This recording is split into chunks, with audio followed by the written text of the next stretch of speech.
Hey there, and welcome to The Explainer. Today, we're going to get inside the head of a senior network engineer.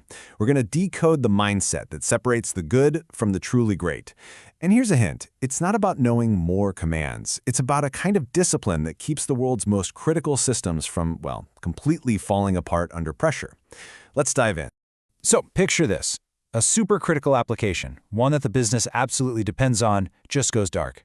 Every single minute it's down, it's costing the company a ton of money, and you can feel the pressure building. Now, your first instinct? It might be to just jump in and start typing commands, trying anything to get it back online. But a senior engineer knows that in this exact moment, the choice between panic and process, well, it changes everything.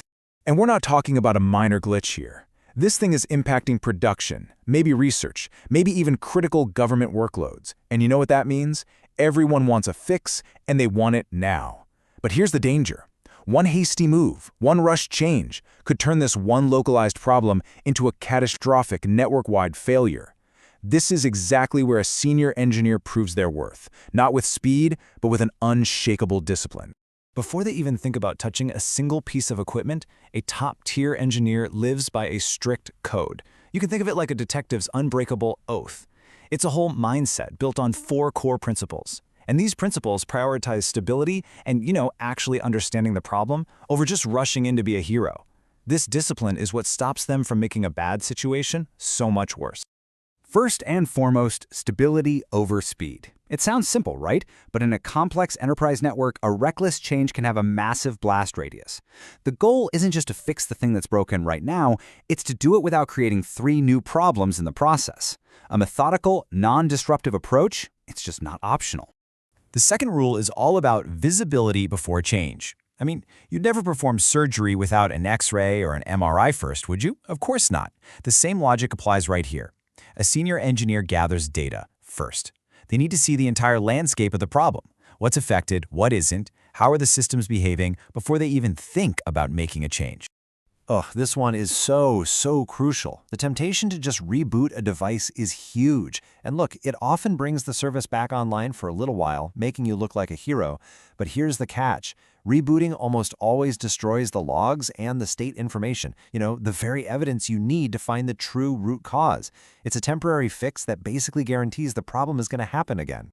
And finally, documentation before heroics. A fix isn't really truly finished until it's documented. Now, why is that so important? Because documentation turns a one-time crisis into a permanent lesson for the whole team. It gets rid of that tribal knowledge where only one person knows the fix, and it makes sure that the next time this problem pops up, the solution is repeatable, it's predictable, and most importantly, it's safe. All right, so with that mindset locked in, the real investigation can begin. And it always starts at the most fundamental place, the physical world. Are the cables actually plugged in? Is the hardware healthy? We have to start at layer 1. The key insight here is that these physical clues, they often pretend to be much more complex problems. An engineer might see symptoms that look like some crazy software bug. But something like CRC errors, that usually points to a bad cable. Link flaps, that's an unstable connection.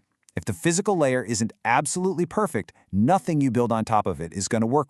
And this brings us to an unbreakable rule of networking. You have to have a stable physical foundation before you even think about moving up the stack. Trying to fix a complex routing issue when the cables underneath are flaky is just a complete waste of time. It's going to send you down all the wrong rabbit holes. Okay, let's say the physical layer is solid. Now we get to move up the stack to layers 2 and 3. This is where we start tracing the digital map that our data follows through the network, and we're looking for any wrong turns. And here you can see a really clear difference.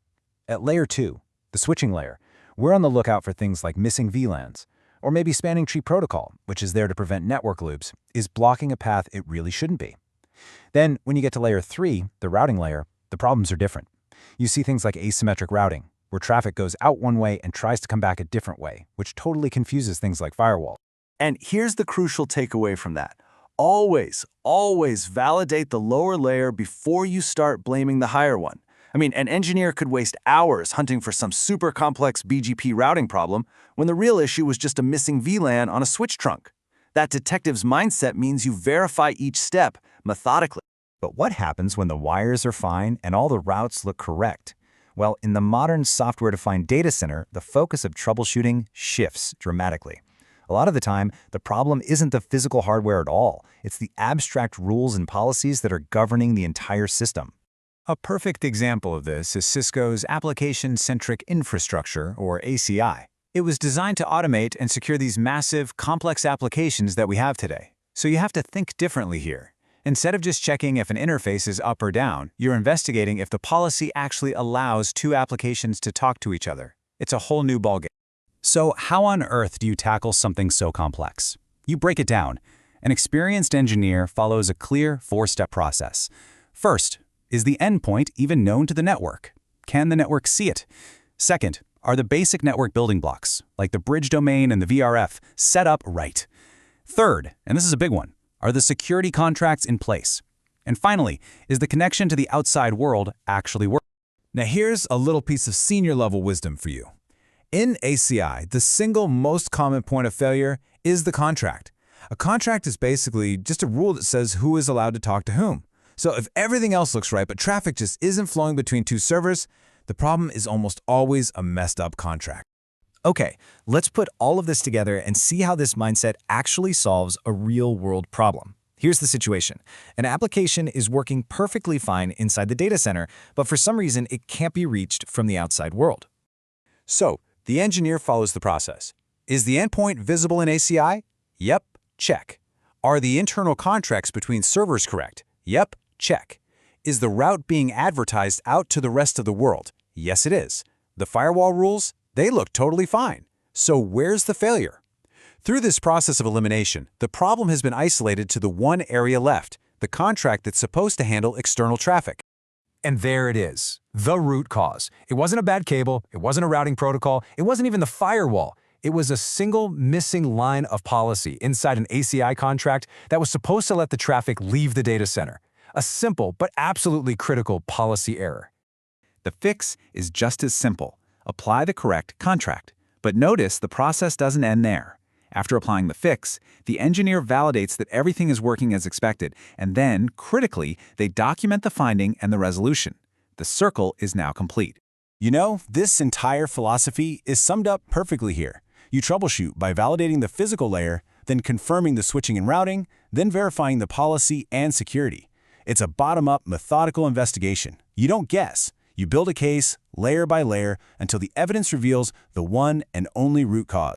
And that really leaves us with the most important takeaway of all. Being a senior network engineer isn't about memorizing a bunch of commands. It's about having the discipline to control risk in these incredibly complex systems. It's about being the calm, methodical detective in the middle of a storm. And that mindset, that's what keeps our digital world running.